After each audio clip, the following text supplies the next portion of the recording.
So today I got this 2008 Nissan Altima 2.5 liter engine, and the customer calls me because he says that as he's driving down the road, his oil light comes on and then it goes off, and then it comes on and then it goes off. Now, we're not talking about the maintenance light. We're not talking about the service engine soon light. We're talking about that little teapot looking like thing, the one that looks like a genie lamp. All right, so we're gonna be taking a look at this one. Now, this one can be as simple as having low oil level or as complicated as you need an engine. So let's take a look at it and let's see what we find.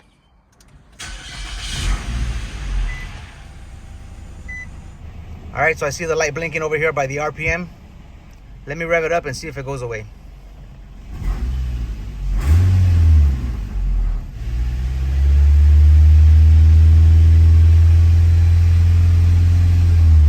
I'm gonna hook up a scanner to see what the oil pressure is reading, and we'll take it from there. Nissan, okay, automatic search, and we'll do a smart scan of the whole system. Now, the customer also told me that the car turned off on him twice, and he thinks it's related to the oil light. So we're gonna see right now. There's 12 codes in the BCM, 2 in the TCM, 3 in the IPDM. All right, so first let's see if there's a PID for the engine oil pressure. Battery, brake. I don't see anything here. I don't see a PID for the engine oil.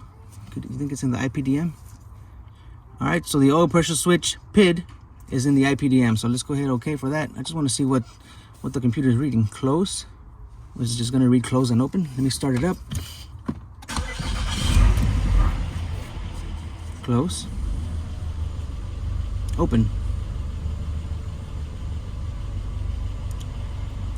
Okay, up, down, and let me see if the light's blinking. The light is on right now. And it's off, on, off, on. So when it's down low and it says close, the light is on. When it's open, the light is off.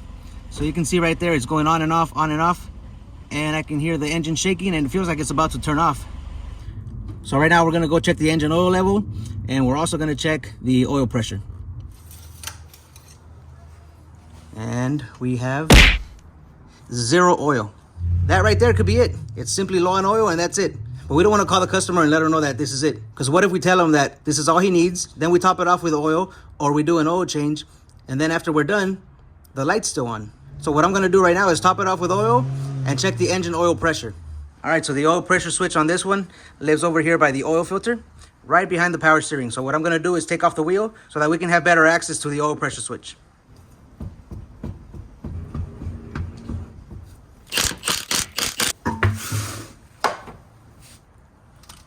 So there's the oil pressure switch right there on the oil cooler. It's a single wire switch. Well, that wire comes from the IPDM, and the switch gets grounded on the oil cooler. So with the key on, engine off, the switch has a ground and the light is on the dash. Once you start the car, pressure builds up, the switch opens up, there's no more ground, so the light turns off. Very simple.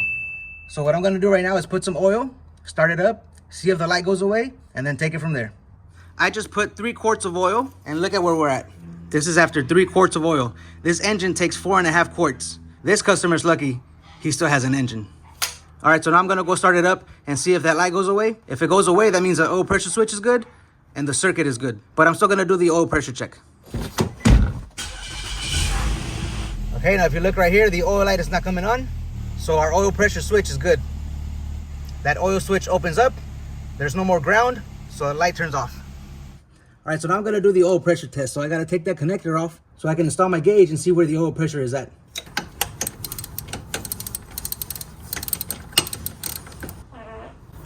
So here's the oil pressure switch. Now we gotta find the adapter on our oil pressure kit that has the same thread as this. Okay, so I got the gauge hooked up. I'm gonna start it up right now and we're gonna see where the oil pressure is at. We got 3 different specs. We have specs for when the car is at idle. We got specs at 2,000 RPM and 6,000 RPM. All right, now all of the readings have to be taken when the car is warm at normal operating temperature. All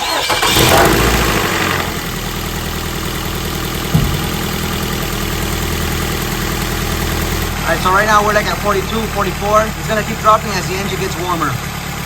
It's at normal operating temperature. It's been running for about 10 minutes. So let's go see what the oil pressure gauge is reading now. About 20 PSI. So right now I'm gonna raise it up to 2,000 and we should be like around 43 PSI. Alright, that's right at 2,000 RPM. I got a gas pedal depressor on there, and we're right about 44 PSI, so that's on the money. Beautiful. Now the next test is at 6,000 RPM, but this engine has over 200,000 miles on it. I don't think it'll hang at 6,000 RPM, so I'm just gonna leave it alone. These tests right here are good enough for me. Okay, now this car has 206,000 miles on it. With that many miles, this engine is either burning the oil or it's gotta be leaking it somewhere. So I'm gonna do a quick visual inspection. I'm gonna remove this cover right here so that I can check the valve cover for leaks. Then I'm gonna jack it up and I'm gonna search for leaks underneath. All right, let's check it out. This is what they call seepage. So it's not dripping, it's not leaking. This is not gonna create a puddle under your car, but you can see that it's seeping through the valve cover. And I'm gonna remove the ignition coils because these are very common for the grommets leaking into the plugs. Cylinder 1. Well, there's your problem, homie. 2. 3. And number 4. All right, so everything checked out good with the engine oil pressure test. Right now, the work that I'm gonna be doing is I'm gonna change out this valve cover gasket with the grommets. But the thing here is that Nissan doesn't sell you the grommets by itself. So you have to buy the entire valve cover, comes with the grommets pre-installed, and that's how you gotta do it. I'm gonna change out the 4 spark plugs, clean out the coils, then I'm gonna drain the engine oil, change the filter, put new engine oil, make sure that everything's good, and call it a fix. All right, so let's get started with the work so we can send this one out.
This is the reason why they don't sell the grommets by themselves. They're pre-installed on the valve cover itself. Right now is the time to go down in the comments and bash these engineers.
I just went in there, and Hector is gonna be running 3 Honda Civics with spoon engines.